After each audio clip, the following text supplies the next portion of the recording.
Welcome to my YouTube channel. I hope आप सब ठीक होंगे। आज की वीडियो बहुत ही इंटरेस्टिंग होने वाली है क्योंकि आज की वीडियो में हम जानेंगे ज़मीर मुतसिल के बारे में। तो बिना टाइम वेस्ट के अपनी वीडियो को स्टार्ट करते हैं। बिस्मिल्लाहिर्रहमानिर्रहीम।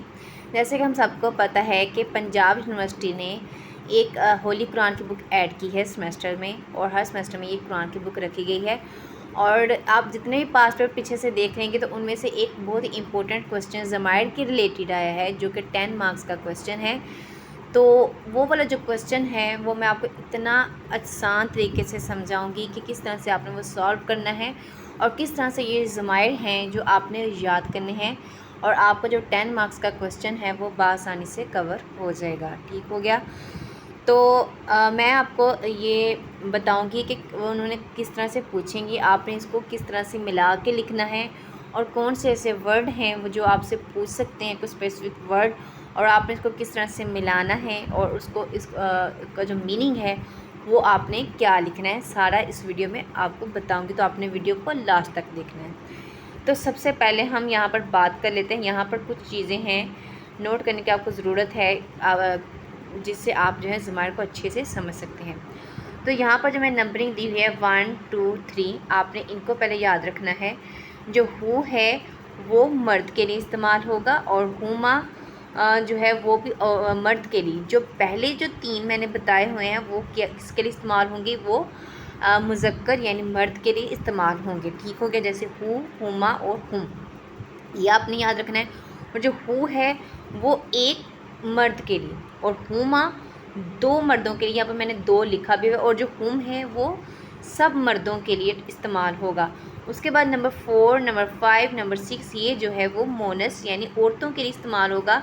यानी हा जो है वो एक औरत के लिए, हुमा 2 औरतों के लिए, और जो हुन्ना है वो सब औरतों के लिए इस्तेमाल होगा। ओके हो गया, ये याद रखना है। और उसके बाद नंबर 7 पे आ जाएं। का, कुमा, कुम जो है वो मुज़क्कर के लिए इस्तेमाल होगा। यानी का जो है वो एक यानी वो जो है मर्द के लिए इस्तेमाल होगा। यानी यहाँ पर तुझ एक मर्द के लिए। यहाँ पर मैं आपको एक हिंट देती हूँ याद करने की। यहाँ पर जहाँ पर का वर्ड काफ लगेगा, यानी काफ का है, कुमा है, कुम है, की है, यहाँ पर हम तुझ या तुम का इस्तेमाल करेंगे। या आपको मैं हिंट दे देती हूँ कि यहाँ पर क्या इस्तेमाल होगा, तुम का इस्तेमाल होगा। यानी का जो है वो मर्द के लिए इस्तेमाल होगा, यानी तुझ एक मर्द के लिए, कुमा तुम 2 मर्दों के लिए, और जो कुम है तुम सब मर्दों के लिए। ओके हो गया। उसके बाद यहाँ पर अगर हम मोनस की बात करें तो जो की है वो एक औरत, यानी तुझ एक औरत के लिए इस्तेमाल होगा। कुमा कुमा जो है वो तुम 2 औरतों के लिए, यानी मैं तुम का इस्तेमाल कर रही हूँ। उसके बाद कुन्ना जो है वो तुम सब औरतों के लिए। ओके हो गए। आई होप कि आपको ये 12 जो ज़माइर समझ आ गए होंगे। अब जो 13 है वो है, ये आपसे पूछा जा सकता है, जिसका मतलब होता है मेरा। ठीक हो गया, मेरा। और उसके बाद ना जो है उसका मतलब है हमारा। ठीक हो गया। ये आपने ये 14 ज़माइर हैं, ये आपने याद कर लेने। पहले आपको इनका जो मीनिंग इस्तेमाल आपको पता होना चाहिए। जो हु, हुमा, जो हुम है वो मुज़क्कर के लिए, और हा, हुमा और जो हुन है, हुन्ना है, जो वो जो है मोनस के लिए इस्तेमाल होगा। उसके बाद का, कुमा, कुम जो है ये मुज़क्कर, और की, कुमा, कुन जो है, कुन्ना जो है वो मोनस के लिए, और जो या है ये है वो मेरे के लिए, और जो ना है वो हमारे के लिए। अब मैं आपको मज़ीद आपको समझाने बताती हूँ कि आपसे ये पेपर में किस तरह से क्वेश्चन पूछा जाएगा, और आपने इसको किस तरह से सॉल्व करना है। तो नेक्स्ट पेज पे चलती हूँ। ये रहा। तो यहाँ पर जो पंजाब यूनिवर्सिटी में आपने पास पेपर देखे होंगे तो वो कुछ इस तरह से होते हैं। जैसे ये रब की मैंने मिसाल दी है। यहाँ पर रब ने लिखा हुआ और साथ में हु लिखा हुआ। ठीक है। और आपने वो पूछते हैं कि वो कहते हैं कि आप जो है इन ज़माइर को मिलाएं और साथ में इसका जो मीनिंग भी लिखें। जैसे रब है और उसको हु, इन दोनों को मिलाया तो क्या बन गया, रब्बू हु बन गया। आपने इस तरह से मिला देना है। और पीछे हमने क्या पढ़ा, हु का मतलब क्या होगा, मर्द के लिए इस्तेमाल होगा। ठीक है, मुज़क्कर।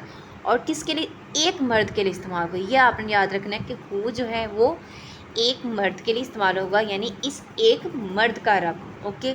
ऐसे रब्बू हुमा जो है वो दो मर्दों के लिए इस्तेमाल होगा। जैसे इसको मिला के लिखा तो ये देखिए रब्बुहुमा, यानी इन दो मर्दों का रब। ठीक है, रब लिखा, साथ में हुम लिखा, और ये भी सब मर्दों के लिए जो है हम हुम का इस्तेमाल करते हैं। जैसे रब्बुहुम, इन सब मर्दों का रब।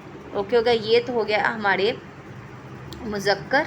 उसके बाद मोनस की अगर हम बात करें तो नंबर 4, 5 और 6 जो है वो मोनस के लिए इस्तेमाल होगा। यानी जो रब्बु हा है, यानी हा मैंने पीछे बताया किसके लिए इस्तेमाल होगा, मोनस यानी औरत के लिए इस्तेमाल होगा। हा जो है वो एक औरत के लिए इस्तेमाल होगा। यानी अगर रब्बु हा लिखेंगे तो इसका मतलब क्या होगा, यानी इस एक औरत का रब। आई होप आपको अच्छे से समझ आ गई होगी और आपने मेरी वीडियो से ये समझ के ही जाना है। उसके बाद रब हुमा मिलाएंगे तो ये रब्बु हुमा बनेगा, यानी दो औरतों का रब। ठीक हो गया।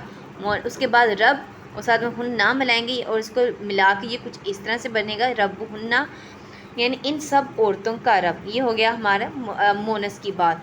अब हमने पीछे पढ़ा कि मुज़क्कर मोनस की हमने बात की जो है। उसके बाद का की बात की। जो फर्स्ट ये जो 7, 8, 9 है ये हमने मुज़क्कर के लिए इस्तेमाल करें हैं। यानी का जो मैंने आपको बताया कि जहाँ पर भी हमने का वर्ड पता चल गया ज़माइर में, उसका मतलब किससे हमने कौन से मैंने हिंट दी थी आपको, तुम याद रखने की। यानी तुझ एक मर्द का रब। जैसे रब्बु का मिलाएंगे तो यानी बनेगा तुझ एक मर्द का रब। रब्बु कुमा मिलाएंगे तो तुम दो मर्दों का रब, और रब्बु कुम मिलाएंगे तो तुम सब मर्दों का रब। यहाँ पर तुम की बात करी। ठीक हो गया। उसके बाद नेक्स्ट चलेंगे तो नंबर 10, 11 एंड 12 जो है वो जो है इस्तेमाल होंगे मोनस के लिए। यानी रब्बु की मिलाएंगे तो ये मोनस के लिए इस्तेमाल होगा, यानी तुझ एक औरत का रब। इसको मिला के लिखेंगे तो रब्बु की बनेगा, और इसका मतलब क्या होगा, तुझ एक औरत का रब। उसके बाद रब्बु कुमा मिलाएंगे तो इसका मतलब क्या होगा, तुम दो औरतों का रब। और रब्बु कुन्ना मिलाएंगे तो ये कुछ इस तरह से होगा, और इसका मतलब क्या होगा कि तुम सब औरतों का रब। ठीक हो गया।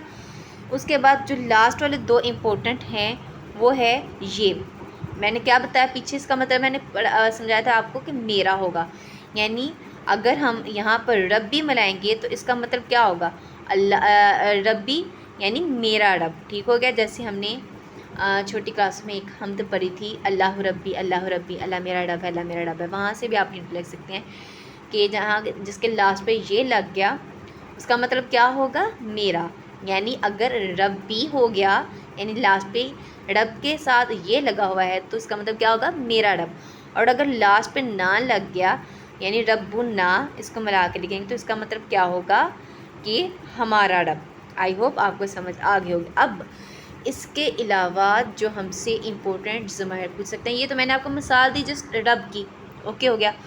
लेकिन बाज़ औक़ात ये होता है कि पंजाब यूनिवर्सिटी जो है वो हमसे कोई स्पेसिफ़िक वर्ड पूछ सकती है कि आपने इसका जो है इसके ज़माइर लिखें, यानी 10 ज़माइर लिखते हैं, 12 लिखते हैं। ठीक हो गया।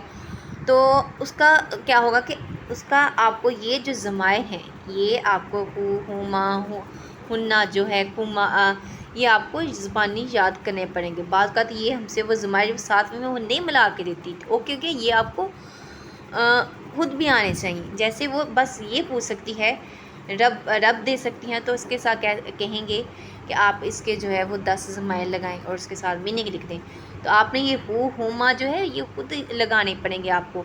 और उसके अलावा जो आपसे कोई स्पेसिफिक वर्ड पूछ सकती है वो पूछ सकती है किताब। ठीक हो गया। यानी अगर वो किताब का पूछ लेती है यानी तो आप क्या करेंगे, जैसे बिलफर्ज करें यहाँ पर रब की जगह किताब लिखा हुआ है। ठीक हो गया, किताब।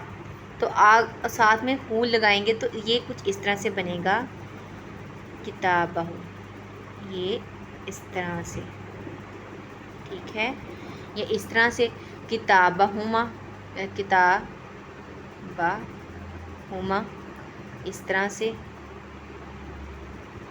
पूछ सकते हैं। ठीक है, मैं इसको थोड़ा सा साइज़ में मोटा कर देती हूँ ताकि आपको अच्छे से पता चल जाए। यहाँ पर इसका साइज़ थोड़ा सा बढ़ा देती हूँ मैं। ठीक होगा। ये हो गया। आपसे एक स्पेसिफिक वर्ड कौन सा पूछ सकते हैं, किताब, किताब का पूछ सकते हैं, दीन का पूछ सकते हैं, और इसके अलावा आपसे रब का पूछ सकते हैं, किताब का पूछ सकते हैं, दीन का पूछ सकते हैं। इसके अलावा काफ़ी ज़्यादा और वर्ड हैं, कोई मुश्किल काम नहीं है। आपको बस ये है कि पता होना चाहिए कि आपने ये ज़माइर किस तरह से मिला के इसका मीनिंग किस तरह से लिखना है, ठीक है। जैसे अगर बिलफ़र्ज़ करें दीन आ गया, तो आपने दीन का जो ज़माइर है वो आपने कुछ इस तरह से लगाना है, ऐसे, ठीक है, ये ऐसे। और इसका मतलब लिख देना है कि इस एक मर्द का दीन, ठीक हो गया। जैसे किताबहू, इस एक मर्द की किताब, ठीक हो गया। उसके बाद दीना हुमा अगर आ गया, दीना हुमा, तो इसका मतलब क्या होगा कि इन दो मर्दों का दीन, ठीक हो गया। ये कुछ वर्ड थे, आपने इस तरह से मिला के लिखने हैं। मैंने अपनी तरफ से पूरी कोशिश की कि आपको ये ज़माइर जो हैं वो अच्छे से समझ आ जाएं, और मुझे उम्मीद है कि आपको आ भी गई होगी। अगर आपको इनकी अच्छे से समझ आ गई है तो कमेंट बॉक्स में मुझे बताएं कि आपको आई कि नहीं समझ आई। और अगर आपको हमारी वीडियो अच्छी लगी है तो मेरे वीडियो को चैनल को सब्सक्राइब करें, वीडियो को लाइक करें, अपने दोस्तों के साथ शेयर करें, ताकि उनको भी जो है ज़माइर की अच्छे से समझ आए, ताकि उनका पेपर भी जो है अच्छे से सॉल्व हो सके, दूसरों का भला जाने, आपके साथ भी आपका भला होगा। और आई होप कि आपको वीडियो अच्छी लगी होगी। तो मिलते हैं नेक्स्ट वीडियो में, तब तक के लिए अल्लाह हाफिज़।